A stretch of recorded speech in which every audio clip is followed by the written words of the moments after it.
Зараз поўным ходам ідзе ўпрыгожванне вуліц кветкамі. На гэтым тыдні азелянителі прыступілі да стварэння гарадскіх клумбаў, дзе ўжо можна палюбавацца яркімі фарбамі, даведаемся ў наступным сюжэце. Масавая высадка кветак пачалася ў раённым цэнтры. Нягледзячы на пераменлівае надвор'е, вось-вось настане лета. Камунальныя службы ваўсю заняты ўборкай і добраўпарадкаваннем горада, прыводзяць у парадак клумбы, высаджваюць кветкі. Плён іх працы бачны ўжо зараз. Першыя вясновыя кветкі яркімі фарбамі радуюць гараджан. С установкой благоприятных погодных условий продолжаем украшать наш город. Высаживаем клумбы с цветочными растениями, заканчиваем улицу Пролетарскую.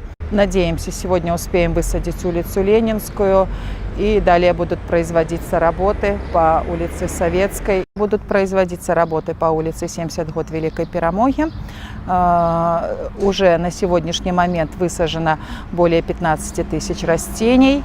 У нас еще порядка 35 тысяч растений осталось. Надеемся на благоприятные условия. Каля 60 тысяч бягоній, петуній, цэнерары, віёл і іншых відаў кветак, якія высаджваюць на клумбы горада, вырашчаны ў цяпліцах жылкамхаса. Многія з пералічаных раслін забяспечаць гарадскім вуліцам позняе цвіценне, а значыць, атрымліваць асалоду ад яркіх фарбаў можна будзе максімальна доўга.